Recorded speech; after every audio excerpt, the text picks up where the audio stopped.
Hello, good morning. ഇന്ന് ഞാനും മോനും കൂടെ ഉദയന്നൂർ ദേവീക്ഷേത്രത്തിൽ പോകാൻ ഇന്നലെ രാത്രി പ്ലാൻ ഇട്ടിരുന്നു കേട്ടോ. അപ്പോൾ രാവിലെ തന്നെ ബ്രേക്ക്ഫാസ്റ്റിന് ഇന്ന് ചപ്പാത്തിയും ഉരുളക്കിഴങ്ങ് കറിയായിരുന്നു. പക്ഷേ രാവിലെ ഒരു അബദ്ധം പറ്റി എനിക്ക്. ഇന്ന് മാളോട്ടേക്ക് സ്കൂളുണ്ടായിരുന്നല്ലോ.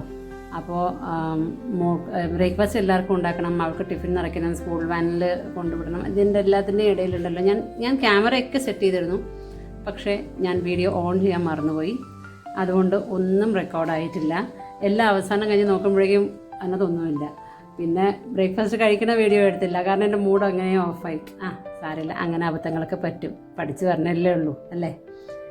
അപ്പോൾ ഞാനും മോനും കൂടെ അമ്പലത്തിൽ പോകാൻ വേണ്ടിയിട്ട് ഇറങ്ങി. അപ്പോൾ നോക്കിയപ്പോഴേക്കും ഇന്ന് പുണർന്ന നാളായിരുന്നു കേട്ടോ. അപ്പോൾ ഉദയന്നൂർ ദേവീക്ഷേത്രത്തിൽ എല്ലാ മാസവും പുണർത്ത നാളിന് അവിടെ അന്നദാനം ഉണ്ടാവും. അപ്പോൾ ഞാൻ വിചാരിച്ചു എന്നാൽ പിന്നെ ഇന്ന് തൊഴുതിട്ട് നമുക്ക് അന്നദാനം അവിടെ നിന്ന് കഴിച്ചിട്ട് വരാം. അതുകൊണ്ട് ഇന്ന് ലഞ്ചൊന്നും ഉണ്ടാക്കിയിട്ടില്ല.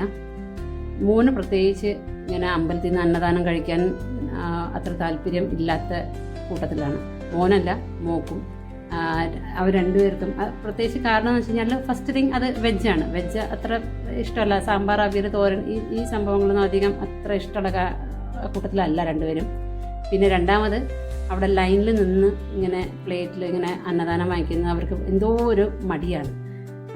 ഹോട്ടലിൽ പോയിട്ട് എത്ര നേരം വേണമെങ്കിലും വെയിറ്റ് ചെയ്യാം, അതിന് അവർക്ക് ഒരു പ്രശ്നവുമില്ല. നമ്മൾ കല്യാണത്തിനോ റിസപ്ഷനോ എവിടെയെങ്കിലും പോവുകയാണെങ്കിൽ അവിടെ ബൊഫേ ആണെങ്കിൽ അവിടെയും അവർക്ക് പ്ലേറ്റും വെച്ച് ലൈറ്റിൽ നിൽക്കാം, അതിനും അവർക്കൊരു മടിയുമില്ല. പക്ഷേ ഇവിടെ വരാൻ എന്തോ ഒരു ഒരു മൈൻഡ് സെറ്റ് ആയിരിക്കും അവരുടെ. ഐ ഡോണ്ട് നോ, അത് അവരെ കുറ്റം പറഞ്ഞിട്ട് കാര്യമില്ല. കാരണം അവരിവിടെ വളർന്നവരല്ലല്ലോ, അവർ ബോംബെയിൽ വളർന്നതാണ്. അപ്പോൾ അവിടെ അമ്പലത്തിലൊക്കെ പോകുമെങ്കിലും ഇങ്ങനെ സപ്താഹം കൂടുക അല്ലെങ്കിൽ അന്നദാനം കഴിക്കാൻ പോവുക ഇതൊന്നും അവിടെ ഉണ്ടായിട്ടില്ല. അപ്പോൾ അവർക്കതൊന്നും ചെയ്ത് പണ്ടേ ശീലമില്ല. അപ്പോൾ ഇവിടെ വരുമ്പോൾ അവർക്ക് എന്തോ ഒരു മടി പോലെയാണ് അത് ചെയ്യാൻ. പക്ഷേ ഞാൻ പോകുമ്പോഴൊക്കെ എൻ്റെ കൂടെ അവരെ ഞാൻ കൊണ്ടുപോകും. പിന്നെ എനിക്ക് വിഷമം ഉണ്ടാവണ്ടെന്ന് വെച്ചിട്ട് അവർ എൻ്റെ കൂടെ വരികയും ചെയ്യും. അന്നദാനം കഴിച്ചിട്ടൊക്കെ അവർ തിരിച്ചു വരാറുള്ളൂ. എന്നാലും പൊതുവെ ഒരു മടിയാണ്. അപ്പോൾ അങ്ങനെ ഞങ്ങൾ തൊഴുത് അന്നദാനമൊക്കെ കഴിച്ചിട്ട് അമ്പലത്തിലെ ഭക്ഷണത്തിൻ്റെ പ്രസാദത്തിന് എനിക്ക് തോന്നും അല്ലെങ്കിൽ ഒരു പ്രത്യേക സ്വാദാണ്. ആ പായസത്തിനായാലും ചോറിനായാലും ഒരു പ്രത്യേക സ്വാദാണ് അതിന് എന്ന് എനിക്ക് തോന്നിയിട്ടുണ്ട് കേട്ടോ. പക്ഷേ ഞങ്ങൾ എല്ലാം കഴിച്ച് വീട്ടിൽ എത്തിയപ്പോഴേക്കും 1 മണി കഴിഞ്ഞു. പക്ഷേ എവിടെയെങ്കിലും പോയിട്ട് വന്നു കഴിഞ്ഞാൽ ഒരു ക്ഷീണമാണല്ലോ. അപ്പോൾ ക്ഷീണം കുറച്ച് റെസ്റ്റൊക്കെ എടുത്തിട്ട് പിന്നെ വൈകുന്നേരം എണീറ്റ് ചായയൊക്കെ കുടിച്ചു, നടയൊക്കെ തൂത്ത് വിളക്കെല്ലാം കത്തിച്ചതിന് ശേഷം ഇനി നാളത്തേക്ക് ഇഡ്ഡലിക്ക് മാവ് അരച്ച് വെക്കണമായിരുന്നു. അപ്പോൾ ആ പരിപാടികളിലേക്ക് കടന്നു. ഇന്ന് ബ്രേക്ക്ഫാസ്റ്റിന് ഞാൻ പറഞ്ഞില്ലേ ഉരുളക്കിഴങ്ങും ചപ്പാത്തിയുമായിരുന്നു. അപ്പോൾ പിന്നെ ആ ബാജി കുറച്ച് ബാക്കി ഇരിപ്പുണ്ട്. അതുകൊണ്ട് രാത്രി ഡിന്നർ ഉണ്ടാക്കുന്ന പരിപാടി കുറവാണ്. ചപ്പാത്തി ഉണ്ടാക്കുക, പിന്നെ പിള്ളേർക്ക് മുട്ട പൊരിച്ചു കൊടുക്കണമെന്ന് പറഞ്ഞു. അപ്പോൾ പിന്നെ ചെറിയ ജോലികളേ ഉള്ളൂ.